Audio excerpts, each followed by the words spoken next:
Welcome to my channel all the best education. UP board परीक्षा 2024 में तैयारी करने वाले विद्यार्थियों के लिए सबसे इम्पोर्टेंट वीडियो है।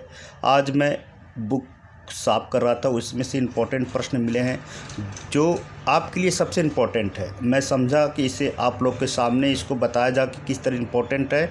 आपको सिर्फ इससे ध्यान देना कि किस तरह इम्पोर्टेंट है और परीक्षा में 100% आएंगे, हमारी गारंटी है। सिर्फ आपको ध्यान देना है कि इस वीडियो में हमने क्या बताया उसको नोट भी करना पड़ेगा। इम्पोर्टेंट है, परीक्षा है तो थोड़ा सा आपको भी मेहनत करना पड़ेगा और बाकी जो इम्पोर्टेंट चीज़ है उसे हम वीडियो वाइज शो करते रहेंगे। सिर्फ आपको ध्यान देना है कि किस तरह सर बता रहे हैं।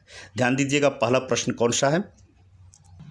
चैप्टर का इम्पोर्टेंट नाम है जल संसाधन। जल संसाधन सबसे इम्पोर्टेंट उसमें चैप्टर है, इस साल के लिए सबसे इम्पोर्टेंट रहेगा भी। ध्यान देंगे, निम्नलिखित में से जल संरक्षण का प्रमुख कारण क्या है। जल सीमित मात्रा में है, जल तेज़ी से प्रदूषित होता जा रहा है, पर्याप्त मात्रा में जल कई स्थानों पर नहीं मिल पाता है, उपयुक्त में सभी। जल सीमित मात्रा में, ये बात को ध्यान देना कि जल सीमित मात्रा में इसका उपयोग सही ढंग से हमें करना चाहिए जीवन में। ठीक है, अगला है देश के कुल विद्युत उत्पादनों में जल विद्युत का योगदान कितना प्रतिशत होता है। जो हम लाइट का यूज करते हैं उसमें जल की कितने प्रतिशत जो भाग होता है यूज होता है जल के लिए। तो 18%, 20%, 22% और 25%। यहाँ पर 22% से तात्पर्य है जो विद्युत हमें मिलती है उसमें 22% विद्युत जल जो होता है खर्च होता है। ये बात को आपको ध्यान में रखना पड़ेगा। अगला है, ध्यान दीजिएगा, पृथ्वी के धरातल का कितना प्रतिशत भाग जलवृत्त में। कहने का मतलब कितना प्रतिशत जल अभी भी भारत मतलब पूरे धरातल पर है।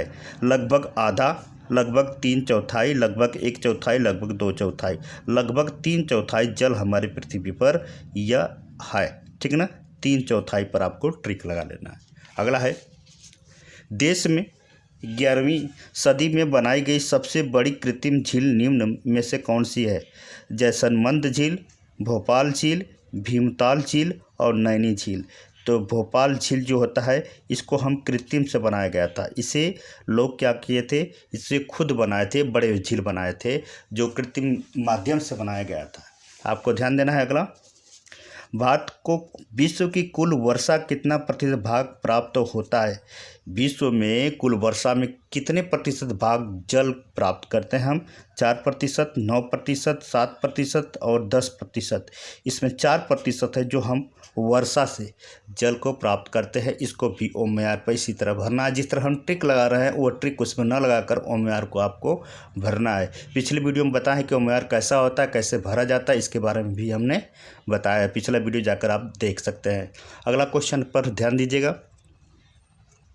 ध्यान दें स्टूडेंट्स, निम्न में से बहुउद्देशीय परियोजना का लाभ कौन सा है। नहरें निकालकर भूमि को सिंचित करना या जल विद्युत का निर्माण करना, बाढ़ पर नियंत्रित करना, उपयुक्त में सभी। तो ये सभी इम्पोर्टेंट है। बहुउद्देशीय परियोजना का लाभ जो होता है ये सभी इम्पोर्टेंट है, तो सभी पर हम टिक लगा लेंगे क्योंकि नहरें जो निकल कर आती है भूमि की संचित करती है, मतलब भूमि को उपजाऊ करती है। और जल विद्युत का निर्माण भी करता है, इससे ही होता है। अब बाढ़ पर नियंत्रण करता है, इस जल से ही होता है। तो आप सभी पर टिक लगा लीजिएगा। जो ऑप्शन घ पर टिक लगा लीजिएगा। देश के किन 2 राज्यों में जल की कमी रहती है। 2 राज्यों में जो निरंतर जल की कमी रहती है, पहला है उड़ीसा और छत्तीसगढ़, दूसरा है बंगाल और झारखंड, तीसरा है राजस्थान और गुजरात और चौथा है बिहार और सिक्किम। तो इसमें राजस्थान और गुजरात से तात्पर्य सबसे अधिक जल की जो कमी होती है, जनसंख्या अधिक होने के कारण बहुत कमी होती है जल की यहाँ पर। अगला है, बांस ड्रिप सिंचाई प्रणाली ठीक है ना, भारत के किस राज्य में प्रचलित है। मेघालय, मिजोरम, त्रिपुरा और केरल। मेघालय में जो होता है बांस जो है प्रणाली जो होता है इससे इसी से सिंचाई किया जाता है। ये प्रचलित है बहुत ज़्यादा वहाँ पर मेघालय में। अगला है क्वेश्चन 9th है, निम्न में से कौन सा नर्मदा नदी पर निर्मित बांध है। गांधी सागर बांध, दूसरा है राणा प्रताप सागर बांध, सरदार सरोवर बांध या सरदार पटेल बांध। तो सरदार सरोवर जो बांध से रिलेटेड है, नर्मदा नदी पर इसको बांधा गया है, इसका नाम दिया गया है। अगला है, पश्चिम राजस्थान में छत वर्षा जल संग्रह की विधि क्यों कम होती जा रही है। सरकार द्वारा जल उपलब्ध कराए जाने के कारण, बारहमासी इंदिरा गांधी नहर के कारण, सरकारी हैंडपंप के निर्माण के कारण, भौमजल उपलब्धता के कारण। तो इसमें जानते हैं सबसे इम्पोर्टेंट चीज़ है कि बारहमासी इंदिरा गांधी नहर कारण जो वहाँ पर हमेशा जो ये बारहमासी यानी हमेशा ये बहता रहता है इंदिरा गांधी जल के कारण, इससे वहाँ के छत के वर्षा संग्रहालय की विधि खत्म हो गई है। अगला है भारत का वह राज्य जिसमें छत वर्षा जल संग्रह ढांचों को बनाना प्रत्येक घर के लिए आवश्यक कर दिया गया। बिहार में, तमिलनाडु में, कर्नाटक में, केरल में। ये तमिलनाडु में जो है सबके लिए इम्पोर्टेंट कर दिया गया था, सबके लिए आवश्यकता कर दिया गया था, आवश्यक कर दिया गया था सभी घर के लिए तमिलनाडु में। ठीक है, अगला है ध्यान दें, टाका शब्द को कौन सा विकल्प परिभाषित करता है? ये गोल ग्रामीण टैंक होता है जिसमें से आवश्यकता अनुसार पानी छोड़ा जाता है। ये गोल शहरी टैंक होते हैं जिनमें आवश्यकता अनुसार पानी छोड़ा जाता है। पीने का पानी संग्रहित करने के लिए राजस्थान और भूमिगत टैंकों को ही टाका कहा जाता है। तमिलनाडु में छत वर्षा का जल संग्रह को टाका कहा जाता है। तो इसमें ग सही है, क्योंकि ग सही है।